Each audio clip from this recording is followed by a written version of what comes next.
दूर जाने पर मैंने देखा सुरंग खत्म हो गई है और एक खुली जगह में तरह तरह की मशीनें लगी हैं।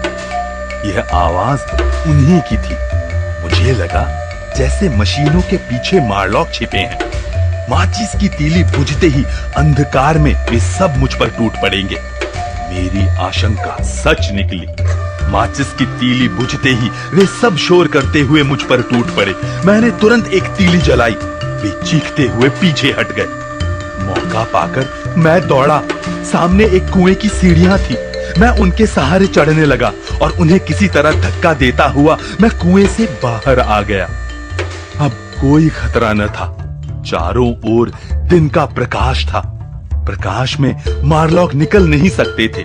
बाहर उन नन्हे लोगों की भीड़ लगी हुई थी। उनमें वीणा भी थी। मुझे देखते ही वह खुशी से चीख उठी, पर मैं बेहद थक गया था। नीचे की दुनिया में मेरा दम भी घुट गया था। धीरे धीरे मैं बेहोश हो गया। थोड़ी देर बाद मुझे होश तो आ गया, पर तरह तरह की चिंताओं ने मुझे घेर लिया। यह तो तय था कि मेरा काल यंत्र मारलॉक लोगों ने ही छिपा कर रखा था, पर कहां, पहले यह पता लगाना जरूरी था। अब मैं इसी उधेड़-बुन में लगा रहता।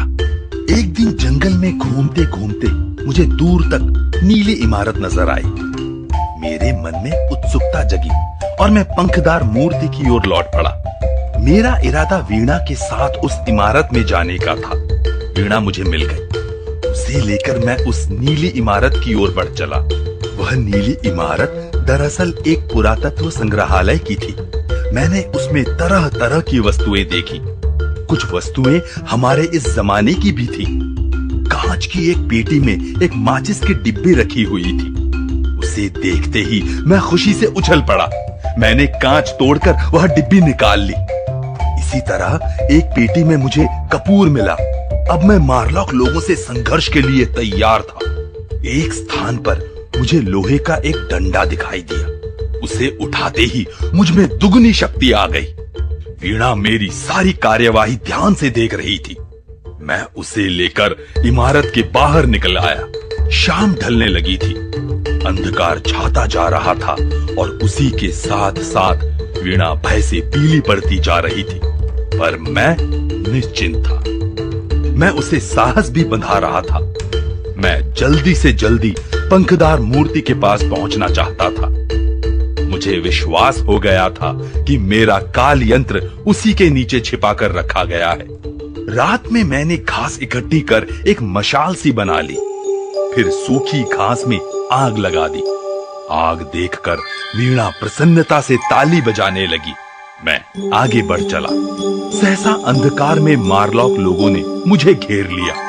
उन्हें पास पाकर वीणा मारे भय के बेहोश हो गई। उसे मैंने कंधे पर उठाया और लोहे का डंडा घुमाता आगे बढ़ने लगा। अवसर पाकर मैंने माचिस की तीली भी जला दी। उसकी रोशनी देखते ही मारलॉक भाग खड़े हुए, पर तीली के बुझते ही वे मुझ पर टूट पड़े। अनेक लोग मुझसे लिपट गए। वे मेरे बाल पकड़कर मुझे खींचने की कोशिश करने लगे, पर मैंने पूरी शक्ति से उन पर हमला जारी रखा। वे डरकर भागते, लेकिन अगले पल फिर आ धमकते। सहसा वे सब चीख कर भाग खड़े हुए। मैं चौंका, पर अगले पल सारा रहस्य मेरी समझ में आ गया।